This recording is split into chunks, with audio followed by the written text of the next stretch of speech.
Será que 30 soldados modernos poderiam salvar o Império Romano de seu colapso final? É uma questão que tem estado na mente de historiadores, fãs de ficção científica e estrategistas militares. Um anacronismo fascinante, uma experiência mental que desafia as leis do tempo. Seriam possíveis 30 soldados de infantaria modernos, armados com tecnologia do século XXI, alterar o curso inevitável da queda do Império Romano do Ocidente? Curta, inscreva-se e compartilhe. Vamos começar.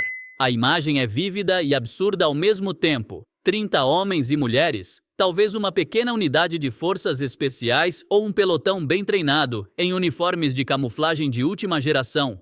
Armados com fuzis de assalto, óculos de visão noturna e comunicações via satélite, foram misteriosamente transportados para as margens do Tibre, justamente quando as sombras da decadência começavam a pairar sobre Roma no século V d.C. Sua missão, autoimposta ou ditada por um capricho passageiro, salvar um império milenar. Mas o Império Romano não caiu por causa de uma única batalha ou de um único ataque bárbaro. Foi um processo de desintegração lento, agonizante e complexo que durou séculos, impulsionado por forças interligadas de ordem econômica, social, política e militar. A verdadeira questão não é se eles poderiam vencer uma batalha, mas se poderiam impedir um colapso sistêmico. A vantagem tecnológica desses 30 salvadores é inegável e esmagadora. Vamos imaginar o cenário mais imediato, um confronto direto. Um legionário romano com sua espada curta e escudo, operava dentro de um raio de combate de curta distância.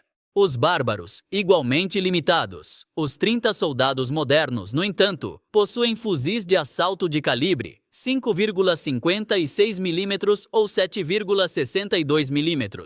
Um único carregador pode neutralizar dezenas de inimigos em segundos.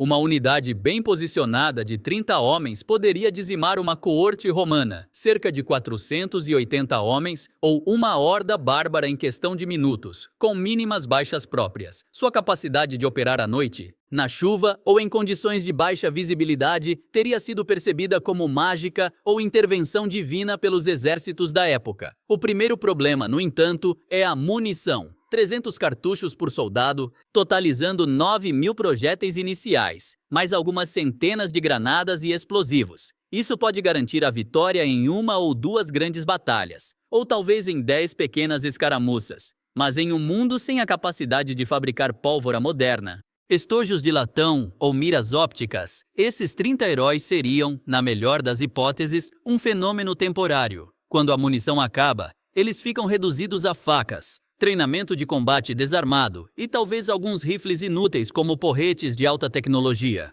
Supondo que nossos 30 tenham vencido uma batalha crucial, digamos, a defesa das muralhas aurelianas contra os visigodos de Alarico em 410, anúncio, ou a derrota decisiva de Átila nos campos catalâunicos antes da destruição irremediável do Império.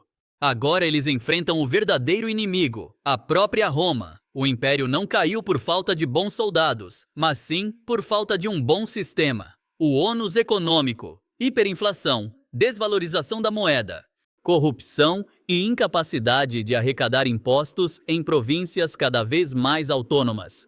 Instabilidade política, uma sucessão de imperadores fantoches, frequentemente assassinados por seus próprios generais, muitos de origem bárbara, como Estilicão ou Ricimer, que governavam por períodos de meses, não de anos. A crise demográfica, pragas e insegurança despovoaram vastas regiões, reduzindo a base de recrutamento e a produtividade agrícola. A pressão bárbara, eles não eram apenas invasores, esses eram povos que muitas vezes fugindo dos hunos, buscavam se estabelecer dentro do Limões, fronteira. O império dependia deles como federado, aliados militares. Mas ele estava perdendo o controle sobre a lealdade deles. Curta, inscreva-se e compartilhe. 30 soldados, por mais inteligentes e bem treinados que sejam, não são economistas, administradores ou líderes políticos carismáticos com legitimidade dinástica. O que eles fariam? Matem os bárbaros. Um massacre apenas provocaria uma coalizão de todas as tribos germânicas contra Roma, uma guerra total na qual, eventualmente, os 30 sucumbiriam à superioridade numérica. Assumir uma tentativa de um forasteiro sem linhagem romana de tomar o trono resultaria em uma guerra civil imediata com os generais romanos restantes, que controlavam legiões e províncias. Reformar o sistema. Tentar explicar as teorias da economia keynesiana, da democracia representativa ou da reforma agrária a um Senado romano do século V, acostumado ao clientelismo e à tradição, seria uma tarefa hercúlea. Para que os 30 tenham alguma chance real de sucesso, eles devem abandonar a ideia de serem meros guerreiros e se tornarem catalisadores culturais e tecnológicos. Eles precisam encontrar um ponto de apoio, uma figura influente que possam transformar em seu fantoche reformista. Será que 30 soldados modernos conseguiriam salvar o Império Romano de seu colapso final? O desafio de transportar 30 soldados modernos para o crepúsculo do Império Romano do Ocidente centra-se na legitimidade e no impacto sistêmico, e não nas táticas de batalha. Etapa 1. Legitimação e o mito inquebrável. O primeiro movimento é o estabelecimento de um mito de poder sobrenatural. Utilizando tecnologias como drones para detonar com precisão pequenas cargas explosivas em pontos simbólicos sem serem vistos, eles se apresentariam como emissários divinos. Então, diante de um imperador fraco, como Rômulo Augusto, ou de um general poderoso, como Aécio, eles ofereciam um pacto divino, demonstrando capacidades incompreensíveis para a época, como comunicação instantânea, rádios ou visão a quilômetros de distância, visores térmicos binóculos. Essa mistura de medo e admiração consolidaria sua base de poder. Etapa 2.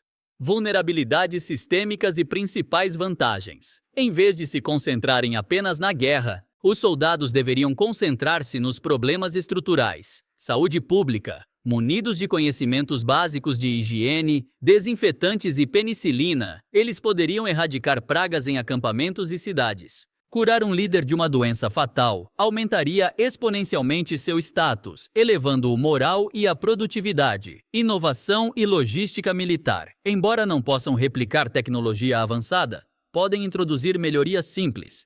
Aço de qualidade superior. Um conhecimento básico de ligas metálicas ou têmpera melhoraria radicalmente as espadas das novas legiões. O mapa preciso. Utilizando coordenadas GPS pré-gravadas e técnicas modernas de mapeamento, eles revolucionariam a logística, a movimentação de tropas e a arrecadação de impostos. Guerra de inteligência. Com capacidades superiores de reconhecimento e inteligência, eles poderiam exacerbar as rivalidades bárbaras, visigodos, hunos, vândalos, revelando planos e traições para que estes se exaurissem em guerras internas. Será que eles conseguirão? Sim, por um tempo. Eles poderiam vencer todas as batalhas e adiar a queda por 50 ou 100 anos, destruindo líderes como Átila ou preservando províncias vitais como a África, fonte de grãos. Não permanentemente. O colapso romano foi uma falha estrutural, escravidão, grande propriedade, instabilidade política, crise cultural, não uma falha tática. 30 pessoas não conseguem reformar a economia, reestruturar a política ou mudar a mentalidade supersticiosa de milhões em menos de uma década. O aparecimento deles também desencadearia uma crise religiosa, sendo vistos como demônios ou uma manifestação da segunda vinda. A história deles não seria a de salvadores, mas a de os últimos e mais espetaculares generais romanos. Eles teriam entrado para a história como heróis quase divinos. A Legião de Ferro que emergiu da névoa conquistou a paz por uma geração e depois desapareceu, deixando para trás apenas o mito e a incompreensível paz efêmera, até que as antigas fissuras do Império se abriram novamente e a história, implacável, continuou seu curso pela Idade Média. Curta, inscreva-se e compartilhe. Até a próxima!